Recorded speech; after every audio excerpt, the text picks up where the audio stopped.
आज देखिए Joseph Prince के साथ। हम ऐसे युग में जी रहे हैं जहां हर तरफ खतरा ही खतरा है। हम उन दिनों में जी रहे हैं जिनके बारे में पौलुस ने अंतिम भविष्यवाणी की थी। खतरनाक, बहुत खतरनाक। और उसका अर्थ है जोखिम भरा, जोखिम भरे दिन आएंगे।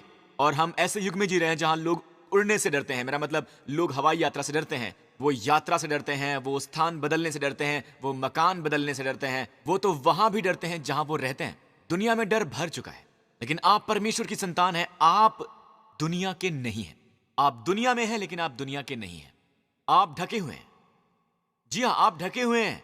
जी हां, आप ढके हुए हैं उनके पंखों के नीचे। चार परतों के नीचे ढके हुए हैं आप। मैं आपको यह बताऊंगा कि आप कैसे 4 गुना ढके हुए हैं। आप सुनना चाहेंगे? देखिए, आप 4 गुना ढके हुए हैं, इसलिए अगली बार हवाई यात्रा करने पर, स्थान बदलने पर, जब भी आपके मन में डर सामने आए, आज की शिक्षा याद कर लें। ठीक है, आज की शिक्षा बहुत गहरी है, इसलिए अगले 2 घंटों तक हम वचन की गहराई में जाकर समझने की कोशिश करेंगे। ठीक है? आमीन। पर मैं आपके दिलों को आश्वस्त करना चाहता हूं कि आप सुरक्षित हैं।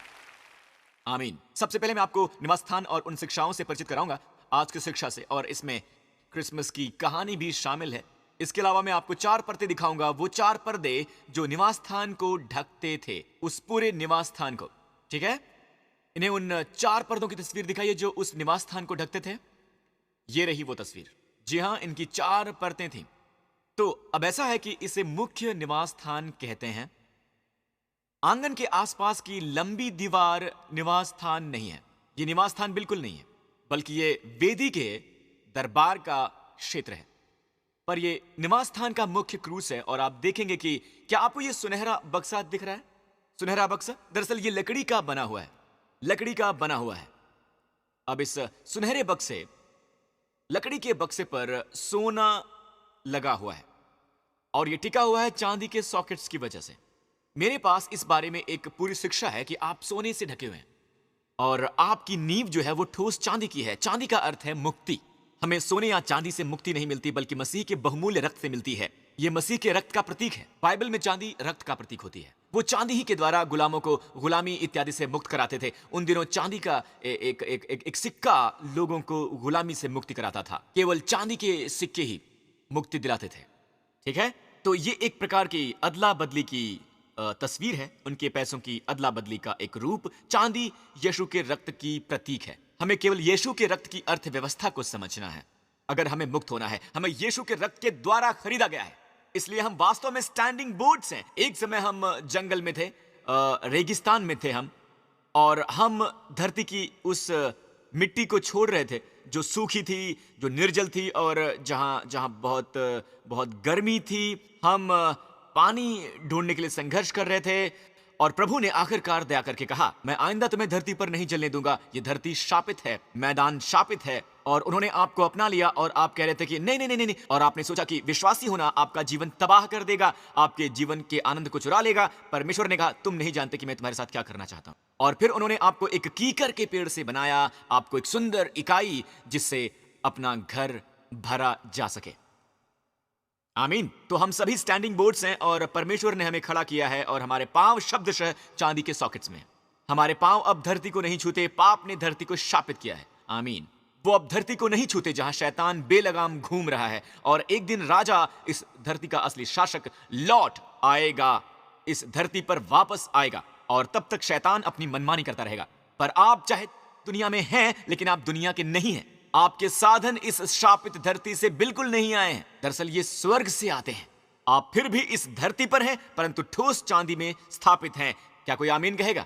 चलिए मुख्य निवास स्थान को देखते हैं। यहां ऊपर पूरे निवास स्थान को देखें। इजराइल में उन्होंने इस तरह डेरा जमाया था। आप देखेंगे कि हम जहां से देख रहे हैं वो है पूर्वी कोना, प्रवेश द्वार। इन्हें आप दिखाइए, पूर्व, पश्चिम, उत्तर, दक्षिण कैसा है? प्रवेश द्वार पूर्व की तरफ है। देखिए, क्योंकि परमेश्वर का प्रवेश द्वार निरंतर रोशन होता है और वहां है जहां सूरज निकलता है। जी हां, सूरज जहां से निकलता है। मैं कुछ कहूं? आराम से बैठ जाइए, इस यात्रा का आनंद लीजिए। हम नीचे की ओर आ रहे हैं। देखा आपने? आप एक स्वर्गीय हस्ती हैं। हम धरती से स्वर्ग नहीं जाते, बल्कि स्वर्ग से धरती पर आते हैं। आपको अपनी स्थिति को समझना चाहिए, तभी आप यहां पर काम कर सकते हैं। ये निवास स्थान है। आप बाहरी हिस्सा देख रहे हैं जहां आग जल रही है। ये जलती हुई वेदी है। वो क्रूस का प्रतीक है। 4 कोने यीशु मसीह के क्रूस का प्रतीक हैं। वहीं पर होम बलि चढ़ाई जाती है। क्या आप दाहिनी ओर एक व्यक्ति को हाथ रखते देख सकते हैं, उस काले कपड़ों वाले जो परमेश्वर की आराधना इत्यादि कर रहा है? और वहीं पर आपके पाप का चढ़ावा, या यूं कहें कि आपकी होम बलि, तो आपकी होम बलि को मारा जाता है। ठीक है। और क्या आप वो निवास स्थान का प्रवेश मार्ग देख सकते हैं, इस पवित्र स्थान का, जहां पर 5 खंबे हैं? यहां पर 5 खंबे हैं। जबकि आप अभी अंदर आए हैं, सभी देखिए एक फाटक की तस्वीर। फाटक को देखिए, सामने का फाटक अधिकतम बाईं ओर है। अधिकतम बाईं ओर आप देख रहे हैं, आपका पहला प्रवेश मार्ग फाटक है। तो आप अंदर आते हैं, ठीक है, द्वार के पास, फिर अपनी होम बलि चढ़ाते हैं और उसके बाद निवास स्थान के अंदर याजक के अलावा और कोई नहीं जा सकता। पर ऐसा पुराने जमाने में था। आज बाइबल के अनुसार हम सभी परमेश्वर के याजक हैं। आमीन। तो हम अंदर जाते हैं। अब 5 खंभों को देखिए। हम उस स्थान पर जाते हैं जहां दुनिया में से कोई भी नहीं जाता है। दरअसल आज सही मायनों में अगर आप देखें तो आप वास्तव में पवित्र स्थान में हैं। आप पवित्रों के पवित्र स्थान में हैं। पवित्रों के पवित्र स्थान इसलिए क्योंकि अब पर्दा नहीं है। आप निवास स्थान के अंदर हैं। बताइए, सुरक्षा का स्थान कहां है? निवास स्थान के अंदर। वहां अंदर कभी कोई नहीं मरता था। हमारे लिए वो विवरण दिया गया है। तो अब ये वो स्थान है जहां जब आप देखते हैं, आप पहली परत को देखेंगे। जहां आप पहली परत नहीं देख सकते। इन्हें दोबारा ये आवरण दिखाएं। चलती तस्वीरों को आप देखने वाले हैं। मैं आपको समझाने के लिए ये तस्वीर दिखाऊंगा। देखिए, सबसे ऊपर बिज्जू की खाल है। आपने देखा? ठीक है। और आप देखेंगे कि ये सब प्रभु यीशु मसीह का कितना सुंदर चित्रण करता है। उसके बाद मेढ़ा की खाल है जिसे लाल रंग से रंगा गया है। एक बार अंदर जाने पर बताइए आप क्या देखते हैं। मान लीजिए आप सभी पर्दे हटाकर नीचे देखते हैं, तो आप क्या देखते हैं? आप देखते हैं ये पवित्र स्थान, 3 वस्तुओं से बना हुआ मिनोरा, 7 शाखाओं वाला मोमबत्ती का स्टैंड जो शोभरे की मेज के सामने है, जो वहां दाहिनी ओर पवित्रों की पवित्र लोबान की वेदी के सामने है। याद रखें कि पर्दे को यीशु ने फाड़ दिया था, तो अब वहां कोई पर्दा नहीं है, कोई भी पर्दा नहीं है। आप नियमों का संदूक देखेंगे और परमेश्वर का सिंहासन। दरअसल आज हमारे सामने कोई भी पर्दा है ही नहीं। हम पवित्रों के पवित्र स्थान में हैं और पवित्रों के पवित्र स्थान में कोई एक पवित्र स्थान नहीं है। अब ये पूरा स्थान ही पवित्रों का पवित्र स्थान है। और अगर आप यहां पर आते हैं तो क्या देखते हैं? आप बढ़िया लिनन देख सकते हैं। और बाइबल के अनुसार इन्हें निर्गमन 26 वचन 1 दिखाएं। निर्गमन 26 वचन 1। फिर निवास स्थान के लिए 10 पर्दे बनवाना। जी हां, 10 पर्दे। 10 पर्दे बनवाना। इनको बटी हुई सनी वाली और नीले, बैंगनी और लाल रंग के साथ बनवाना। देखा आपने? ये पहली बार है। हर बार नीला, बैंगनी और लाल रंग होता है। हर बार निवास स्थान में होता है नीला रंग, बैंगनी और लाल रंग। ये पहली बार है जब कपड़ा पहले है और फिर नीला, बैंगनी और लाल।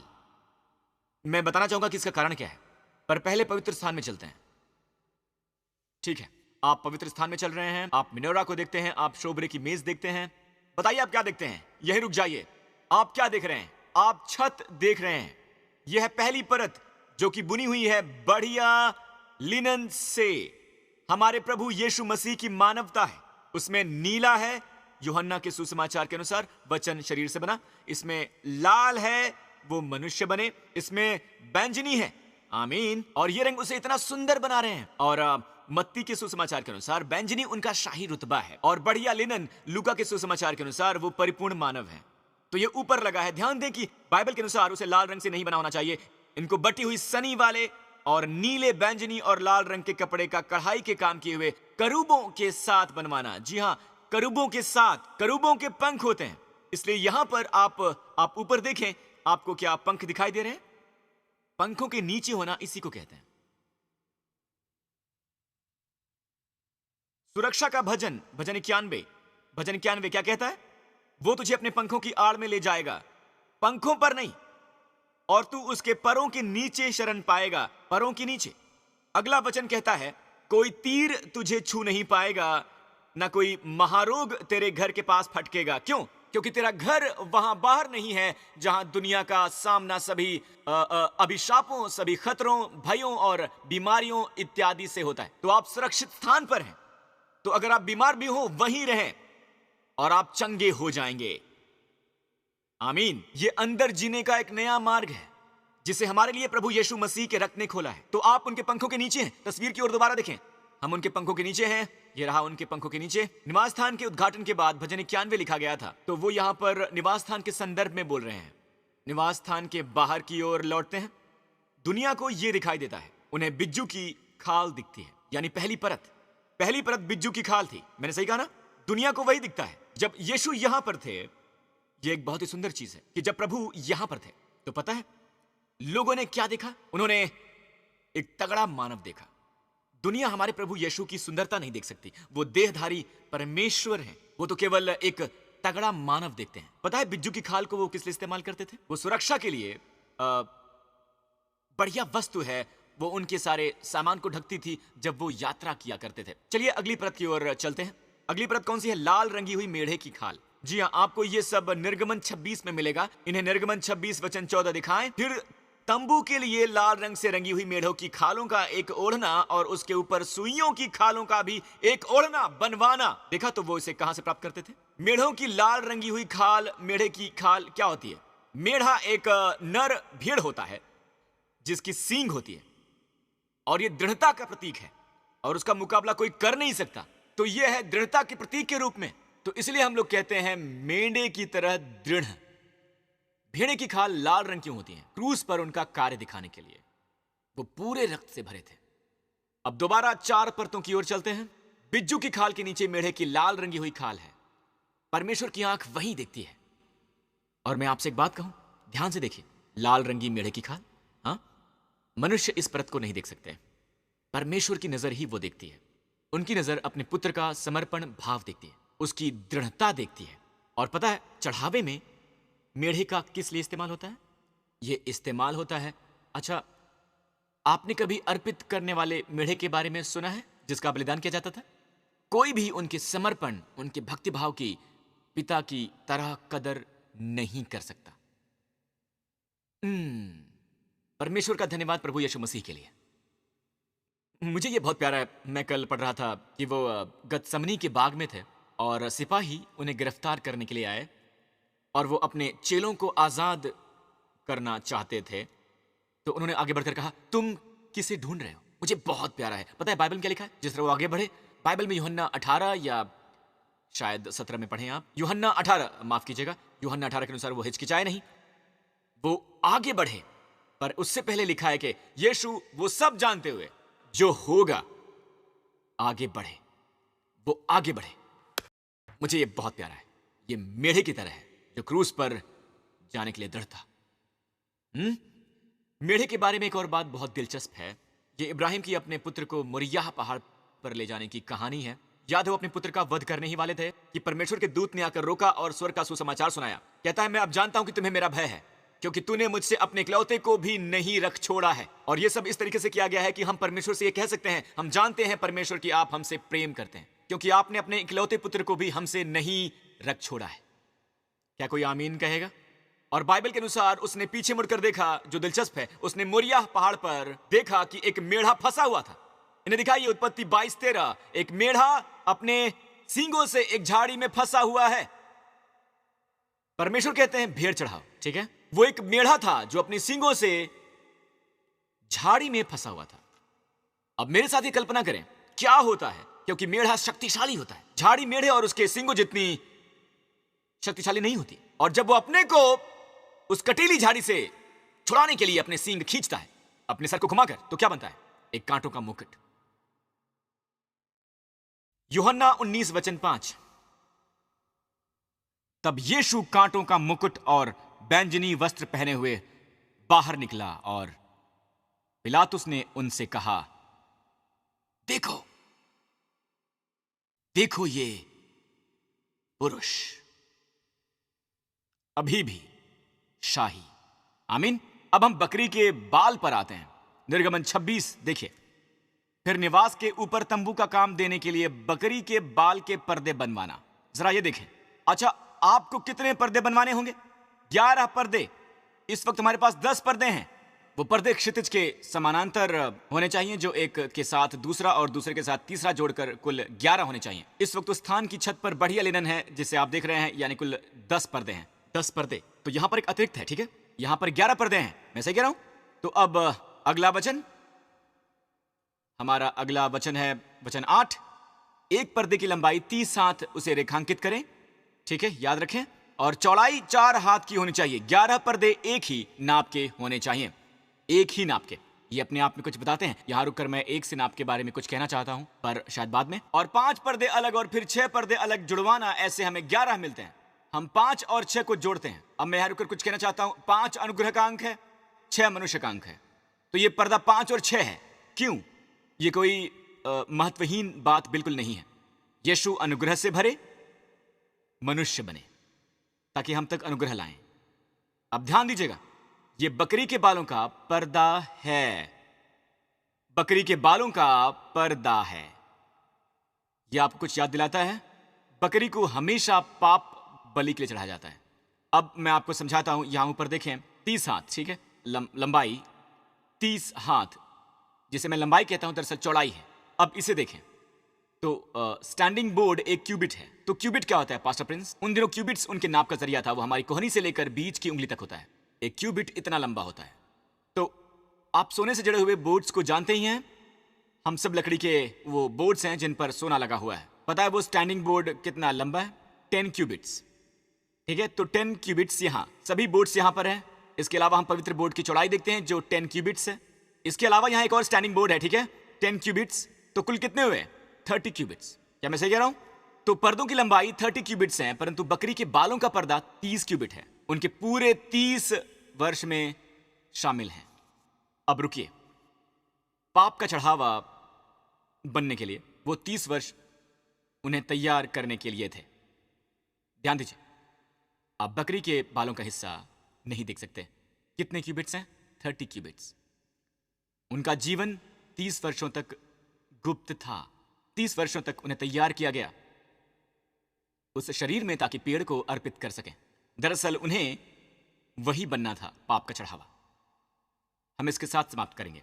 अंतिम हिस्सा वो है जो हमने अभी आरंभ किया था। इन्हें पवित्र स्थान की छत दिखाएं।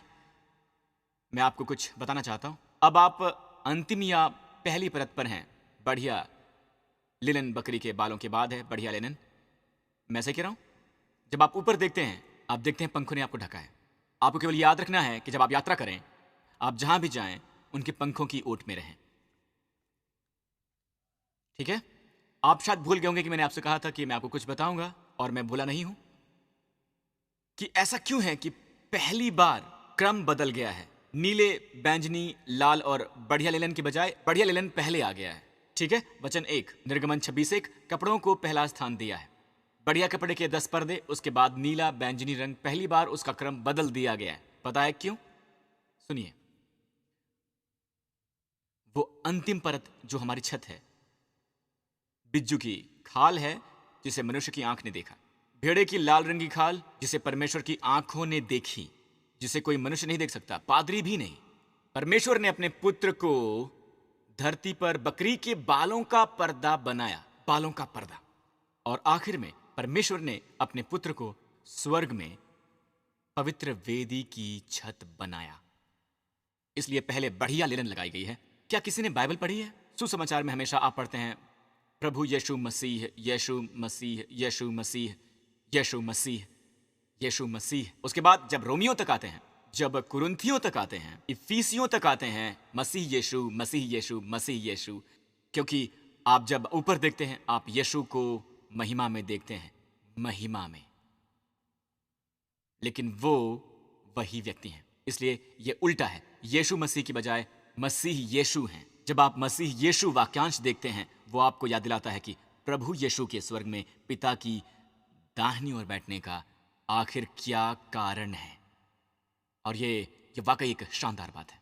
परमेश्वर कह रहे हैं कि यहां ऊपर जो व्यक्ति है वो बढ़िया लिनन है, ऐसा है जिसकी महिमा हुई है। आप समझ रहे हैं ना? जब वो धरती पर आए, उनका मकसद था ये दिखाना कि परमेश्वर कैसे हैं। पर अब जबकि वो स्वर्ग में हैं, हम इससे बहुत ही गलती करते हैं। वो वहां परमेश्वर के तौर पर है। वो हमेशा से परमेश्वर हैं। जी हाँ, हमें इस तथ्य को याद रखना है। परंतु परमेश्वर के अनुसार हमारा आराम और आशीष ये जानने में है कि एक मनुष्य है जिसकी महिमा हुई है। एक मनुष्य है जो हमारा प्रतिनिधि है। स्वर्ग में एक मनुष्य है। और आप जहां भी मसीह यीशु वाक्यांश पढ़ेंगे, उसका मतलब है कि उस मनुष्य का जो सच है वो आपका सच है। स्वर्ग में वो मनुष्य परमेश्वर की दृष्टि में आपकी सही पहचान है, आपकी सही पहचान। और इसीलिए उनके लिए कोई भी दंड नहीं है जो मसीह यीशु में है। मसीह यीशु में, इसका क्या अर्थ है? मसीह यीशु में परमेश्वर ने आपको उनमें डाला है। बात केवल इतनी नहीं है, बल्कि ये कि वो मनुष्य उस बात का मानक है जो आप परमेश्वर की दृष्टि में है। हे प्रभु, क्या उस मनुष्य को कभी दंड मिल सकता है? नहीं, आपको भी नहीं, क्योंकि परमेश्वर आपको उनके द्वारा मापते हैं। मैं आज विश्वासियों से कह रहा हूं, परमेश्वर उनके द्वारा आपको मापते हैं। आप समर्थ हैं, आप धर्मी हैं, आप पवित्र हैं, आप सच्चे हैं, आप वफादार हैं, आप स्वर्गीय हैं, आप शाही हैं, आप बहुमूल्य हैं, आप मसीह में परमेश्वर की धार्मिकता हैं, आप बिल्कुल नई सृष्टि हैं, आप परिपूर्ण हैं, आप उनकी छत्र छाया में हैं। हालेलुया! हालेलुया! आमीन, आमीन, आमीन। यहां बैठे सब लोग और अन्य माध्यमों से देख रहे लोग, अनुग्रह का वचन आपके बहुत करीब है। यह आपके इतने करीब है कि आपके मुंहों और दिलों में है। क्या आप कहेंगे? क्या आप मसीह में विश्वास करेंगे? इस वक्त सच्चे दिल से मेरे बाद ये प्रार्थना दोहराएं। कहें, स्वर्गीय पिता, धन्यवाद उस सब के लिए जो मसीह ने मेरे लिए क्रूस पर किया। पिता, आपका धन्यवाद उस बहुमूल्य और अवर्णनीय भेंट यानी आपके पुत्र और मेरे प्रभु और मुक्तिदाता यीशु मसीह के लिए। उन्होंने मेरे पाप और दंड अपने पर ले लिए हैं। उन्होंने उस क्रूस पर सब पूरा किया। आपने उन्हें दोबारा जीवित किया। आज स्वर्ग में एक महिमा पाया हुआ व्यक्ति मेरा प्रतिनिधित्व कर रहा है। मैं मानता हूं कि यीशु मसीह मेरे प्रभु और मुक्तिदाता हैं, और मैं कृतज्ञ हूं पिता कि आप हमेशा मुझे उनमें देखते हैं। वो मेरी पहचान है, वो मेरी धार्मिकता है, वो मेरा सामर्थ्य है, वो मेरा जीवन है। यीशु के नाम में धन्यवाद परमेश्वर, आमीन। अगर आपने ये प्रार्थना अभी की है तो आप परमेश्वर की संतान हैं। जीवन की सभी बातें गुजर गई हैं, सभी चीजें नई बन गई हैं। आमीन। प्रभु की महिमा हो। सभी खड़े हो जाइए, मैं आपको आशीष दूंगा आपके जाने से पहले। प्रभु की स्तुति हो। यहां हाजिर लोग और सभी देखने वाले लोग अपने हाथ ऊपर उठाइए। हे स्वर्गीय पिता, हर उस व्यक्ति के लिए धन्यवाद जो मुझे सुन रहा है। यहां मौजूद एक भी व्यक्ति नहीं जानता कि कल क्या होने वाला है, कोई भी नहीं सिवाय आपके। और स्वर्गीय पिता, जो मैं सुरक्षा की आशीषों का ऐलान करूंगा, पिता आप जानते हैं कि वो कौन से पक्ष हैं जहां हमारे शत्रु शैतान ने तैयारी की है। बाधाएं, कटीली झाड़ियां हमें फंसाने, हमें मारने और घायल करने के लिए, पर आप हमारा मार्ग तैयार करते हैं। आप ही कटीली राह को कोमल बनाते हैं। प्रभु, आप और आपके परिवारों पर इब्राहिम की आशीषों से आशीष दें। प्रभु, आपको और आपके प्रियजनों को इस पूरे सप्ताह बनाए रखें और आपकी रक्षा करें हर खतरे से, हर हानि से, हर बीमारी से, हर भय से, हर दुख से, अंधियारे की सभी शक्तियों से और शैतान की शक्ति से। प्रभु का मुखमंडल आप पर चमकता रहे, आप पर अनुग्रह हो, क्योंकि महिमा वाला पुरुष आपका प्रतिनिधि है और उन पर जो भी अनुग्रह है वो आप पर है। आप जहां भी जाते हैं आप पर परमेश्वर का बहुतायत अनुग्रह होता है। आप और आपकी दृढ़ इच्छा शक्ति, प्रभु का मुखमंडल आप और आपके प्रियजनों पर हो और आपको और आपके परिवारों को अपनी अद्भुत शांति से भर दे। यीशु के नाम में सभी लोगों ने कहा आमीन। परमेश्वर कृपा करें।